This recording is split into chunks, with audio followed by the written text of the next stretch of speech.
So this business about quantum entanglement, which is on Nova just today, and I didn't see it, and basically, I'm not an expert, but I know that a couple of things that make it extraordinary, and the things they're saying about it are even more extraordinary. But there's some simple stuff that is simply extraordinary, and it goes like this: if you're a quantum particle, which means an electron, an atom, a proton, maybe even something as large as an entire atom. The thing about that particle that you are is that it can do whatever it wants to do, because it's so small and you can't predict what it's going to do, because quantum theory says that the laws of nature don't tell you what's going to happen next in a world in which things are very small. So if you think the thing is over here, it might be over here. And until you know, you won't know whether it's here or here. Now, you would think that, okay, it's here or here, we just don't know which one it is. That would be you being classical. But if you want to be quantum, then you say it's here or here, and it can be in both places at the same time. It's not that we don't know where it is. It, in fact, isn't in either place until we look. And during that time that it's not in either place, we can assume it's spread out like a big blob of probability, that it could be here and it could be here, but there's no law in nature that says it really is here. We just don't know. It's actually spread out over the entire distance. Yes? But it's deeper than that. I know it's deep. No. When you look at it... I haven't gotten there. I'm going to get deeper. I'm going to get deeper. So please, I'm just trying to make it simple. So the simple thing is that what you think that it really is here, or it really is here and we don't know, is simply bullshit. It's not. That's not right. It is both places at the same time until we look, and then it decides where it wants to be.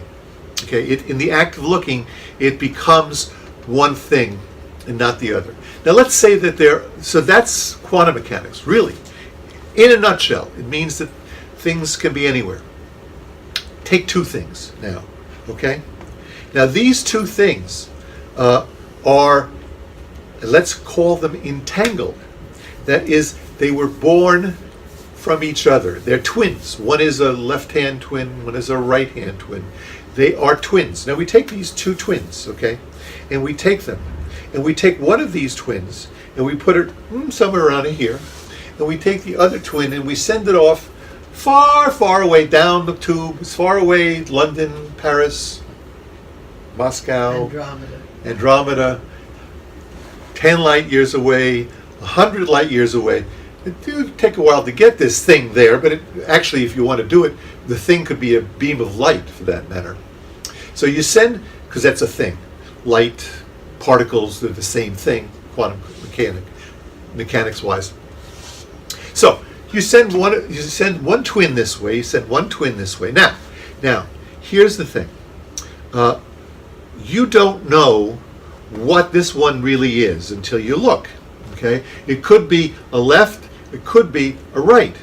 It doesn't. Quantum mechanics says it could be either. You would think, being classical, it is one or the other. I just have to look. Quantum mechanics says it isn't one or the other until you look. It's a big difference, okay, between the two. So, here's the thing. I decide to look and see what it is. And it's left-handed. Wow, it's left-handed. The other one, halfway across the universe, becomes right-handed at that exact instant. Faster than the speed of light, this guy talks to that guy and says, I've just become left-handed, you become right-handed. Okay? That's quantum entanglement. Einstein called it spooky action at a distance. He called it that. He didn't believe in this stuff. Okay? Spooky action at a distance. That's what quantum entanglement is. I didn't explain it well enough because I didn't explain quantum mechanics well enough. I just insulted you by telling you were classical, and then I just told you what you'd have to do to become quantum mechanical, which is to not believe in the existence of reality and to actually think that reality is created in the act of looking. As if reality doesn't exist until we look. Consciousness. What?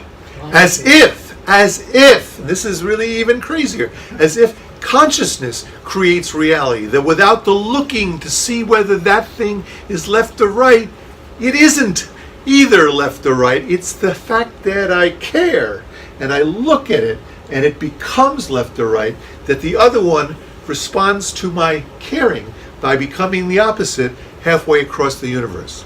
And if that sounds crazy to you, then you understood what I said. You see, and if it doesn't sound crazy to you, then you didn't understand what I say, because that's how quantum mechanics works. Quantum mechanics, the true test of someone who begins to understand quantum mechanics is when they say, "But that's impossible," and then the professor would go, "Aha!" But only at that moment. Okay, so let me ask you. There are 4, 9, 11, 12 people. How many of you understood what I said in the sense that you think what I said is impossible? In other words, if everybody understood what I said, I would see 12 hands in the air. Okay? If nobody understood, I'd see no hands in the air. How many of you understood what I said? Okay, we have more than half. Okay. Yeah, we've heard this before. 5 more times, though. But you have heard this before. From me or from other people? Elsewhere, I forget where. Right? So what I'm saying is that what I'm saying sounds like the same stuff that other people says. In other words, I didn't invent this all by myself. Is it also called string theory? No, it's not called string theory. String theory takes quantum mechanics and just puts it on its head. It's like, no, string theory is for real people who understand real mathematics, and they took more math than I've ever took nor ever hoped to take. I took 16 math courses since college. I can only do quantum mechanics. I have no hope of even being able to understand this smallest little equation of string theory. It's not for amateurs, whereas quantum mechanics is for amateurs, but not string theory. Anyway, yes? Well, how do mathematicians factor in that for every effect there has to be a cause? That's not a theory. No, I'm just... No. You just said, how do mathematicians factor in for every effect there has to be a cause? That is sort of, I would call it Superman level physics. The idea that for every effect there is a cause. That's not physics. But if you're looking at something and then it's there, then you're the cause. No, but physics doesn't say that for every effect there's a cause. It's not a law of nature. It's just a law of humanity. They say that sort of stuff. I'll give you an example. Things that occur without cause. Okay. First of all, in the world of quantum mechanics, it is possible for things to decide to do things independently of whether or not we're looking.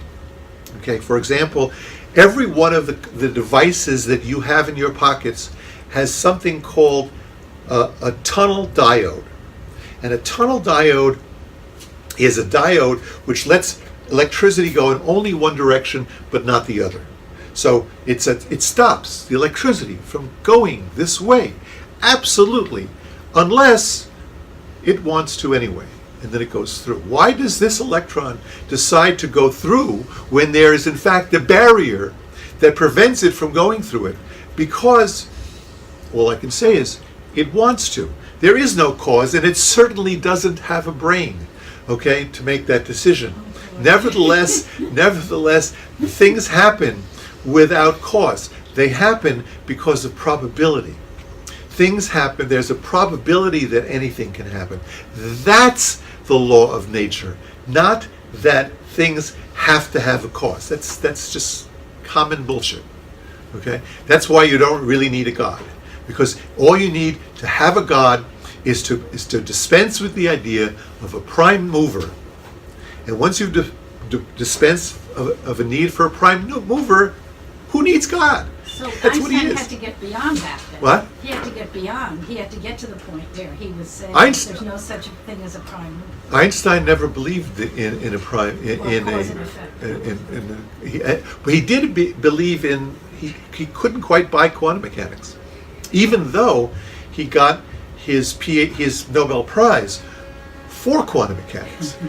He still didn't believe it. He was one of the few people. He was one of the first experiments that were ever done that proved that there were such things as quanta can be laid at Einstein's feet, and yet he never bought the theory that developed from that. That's what I think. Yes, yes.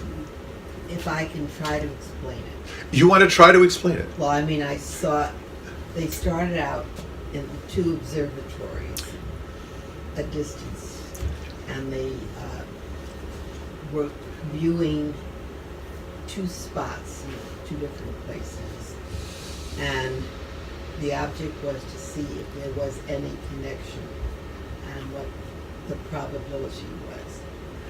And they did this many, many times, and the probability is that there is a connection of all things in the world.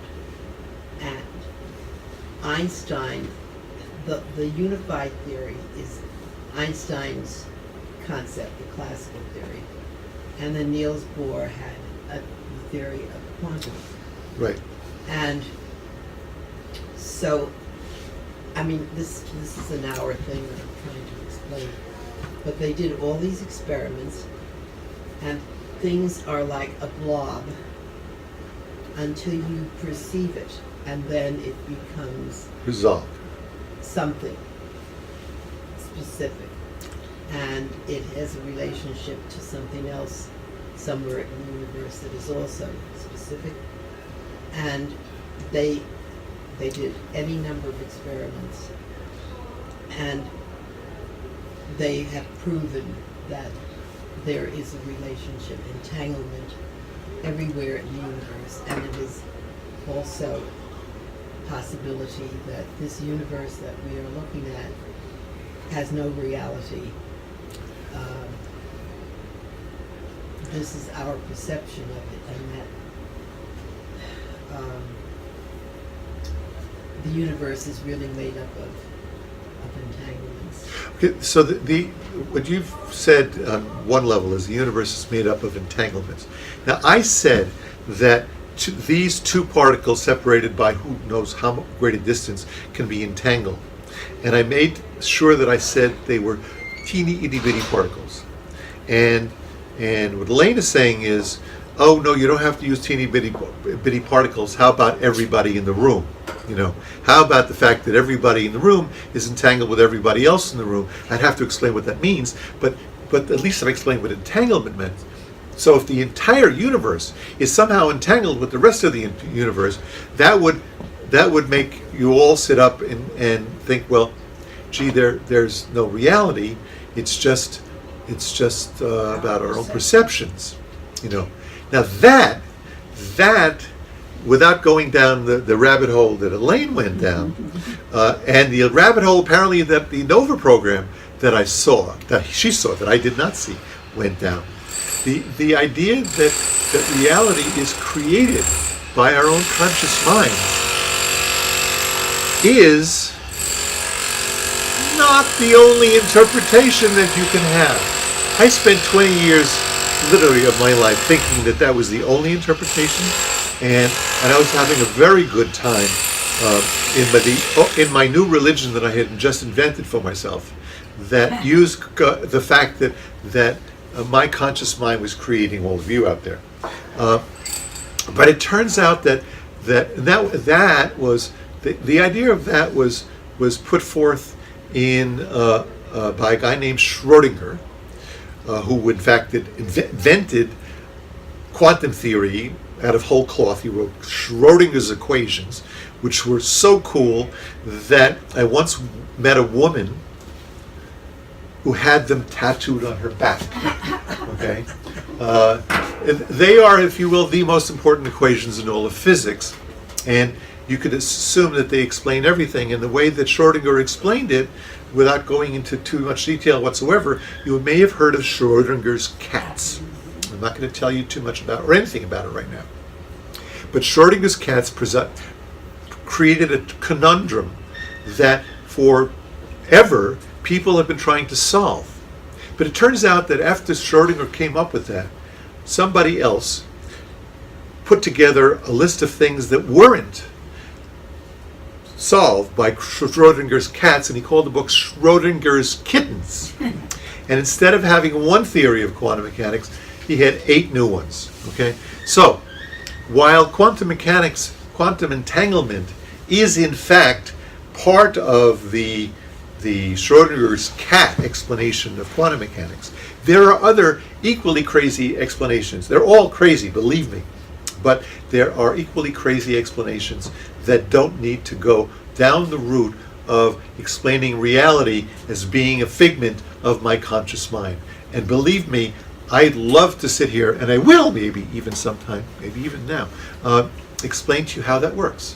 Would you like to see how that works? Yes. Okay. How I get reality to be a figment of my conscious mind. Okay. Using quantum mechanics. Yeah, right? Quantum mechanics. Okay. And Schrödinger. Okay. So, and I'm going to also add some of my own crap into this. Okay. So just make it more fun. But I will label it. I will label the stuff that is my own crap as my own crap. And then I'll label also this real physics, real physics. Okay. So around the time of Einstein and all that, and Schrödinger writing his famous equations, he was upset by the fact that his equations implied something that was clearly impossible. He said, I'm going to do what Einstein used to call a Gedanken experiment, meaning a thought experiment. I maybe know one word in German, and that's it, Gedanken. Schrödinger did a Gedanken experiment in which he said, I want to place a cat in a box. And next to that cat, I'm going to place a little vial which contains a radioactive set of atoms, so maybe a little chunk of uranium. And I will put a Geiger counter to measure whether that chunk of uranium emits a particle of a gamma ray or perhaps a beta ray, I'm not sure. And when the Geiger counter goes off, that will trip a switch which will release poison gas into the box, and the cat will die. So the cat ends up dying because of a quantum event, which, as I have said, quantum events have probability, not reality. So the quantum event is the emission of a particular small quantum particle. If it is emitted, cat dies. Not emitted, cat lives. All to do with something small and something we don't know when it's going to happen. We don't know the reality of whether or not it happened until we measure it. Except the fact is, the device we're using to measure it is that cat. And we're going to see whether the cat is alive or dead. Now, it's one thing to measure something with a Geiger counter and talk about quantum phenomena, a Geiger counter measuring an entirely small thing. It's another thing to use a cat and its life or death to measure a quantum event. So he says, so therefore the cat isn't alive or dead until we look. Now, you know that's wrong, okay? You know that cat is alive or dead, whether or not you look. You've been on this earth long enough to know that. It's, it'll start to smell. I mean, that'll be an observation, so you looked. No, that cat is alive or dead. Quantum event measured by a death of a cat isn't alive or dead until you look. You could say, and this is where I'm going a little bit off, but still there, Your consciousness created the reality. Okay? And, ready for the quantum entanglement part that I've added as my own piece of crap? And when I see that dead cat, because you're all entangled with me, you all get the reality of it at the same time. So as I look at that dead cat, observers halfway across the universe would agree that that cat is dead. In the same way that two little atoms were entangled, you guys just got entangled with me. And my reality of measuring my consciousness looking at that created the reality of all you people believing and knowing that that cat is dead because you're all entangled with me.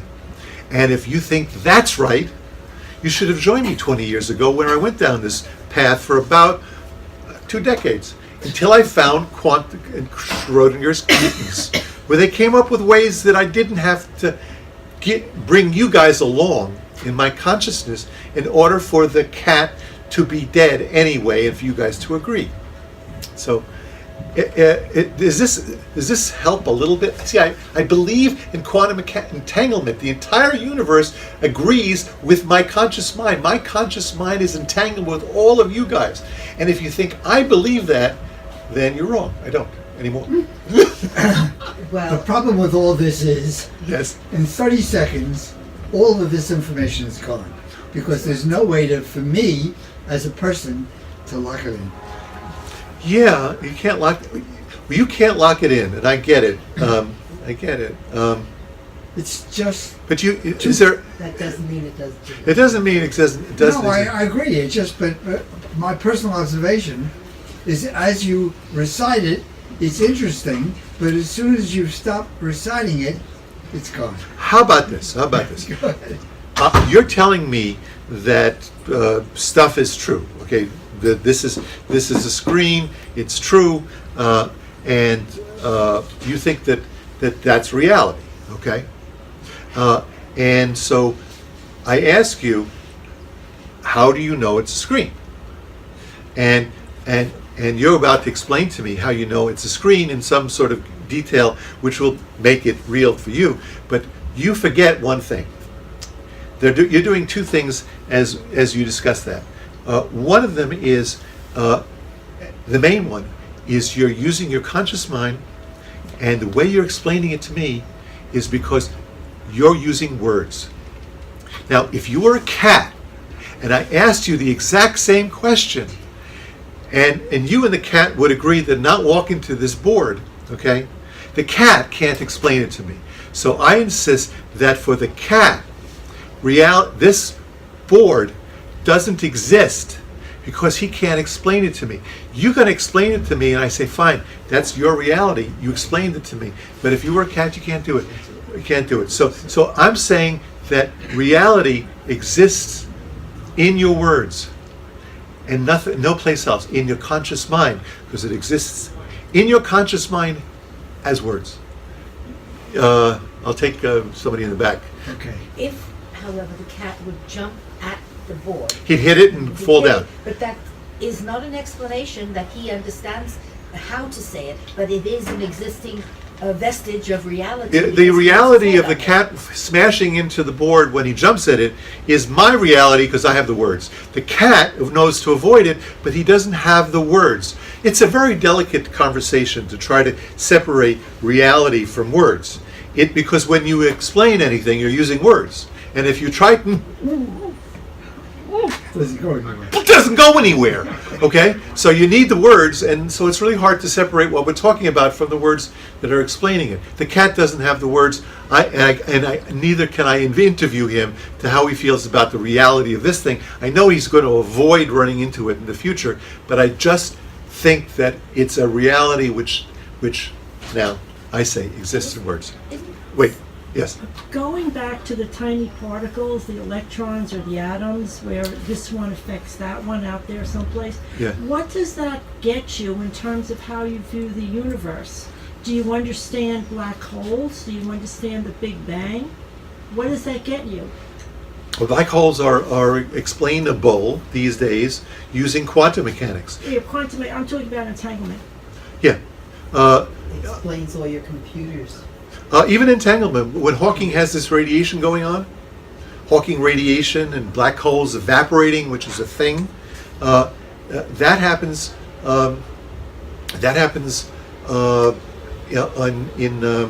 In Hawking radiation, because two particles which are entangled appear out of nowhere, no cause. Okay, two particles appear out of nowhere, and one of them gets sucked into the black hole, and the other one gets sent out of the black hole. And these two are entangled, so they know about each other. They're brothers. So this one releases information about the universe into the universe. So the fact is that the black hole is using quantum entanglement to talk to us in some way. Okay, not a good explanation, but you can bring up black holes and quantum entanglement in the same sentence. All the latest discoveries that we are using, our phones, computers, everything, is based upon quantum. All our electronics Right. is based upon quantum mechanics. And Yes. the thing we were talking about the other day about how China is getting a new 5th grade communication system. China's getting a new 5th grade communication system. Right. Where nothing can be, everything will be encoded, and we are being left out as a country because we are not going as fast as they are. And so none of the things that we're enjoying would be a reality without quantum theory. That's true. Nothing what we do would be a reality without quantum theory. On the other hand, I'm not buying any of the recent political statements about China, 5G, and us. I'm not going down that rabbit hole at all. Everything that I saw. Everything that you saw, but there's a lot of conversation about China and 5G that doesn't make a lot of sense. Okay, just like the Russians are going to beat us to the moon, turns out they didn't. And if you were paying attention months before, you would have said, the Russians are going to beat us to the moon. Chinese are not going to beat us to 5G either. Okay, it's not going to beat us to 5G.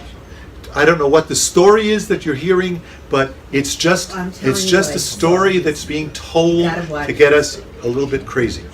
I don't want to go there. Okay. These are the most famous scientists of the day who were talking about this. Let's not continue to They were talk about talking it. themselves. Okay. Watch the show.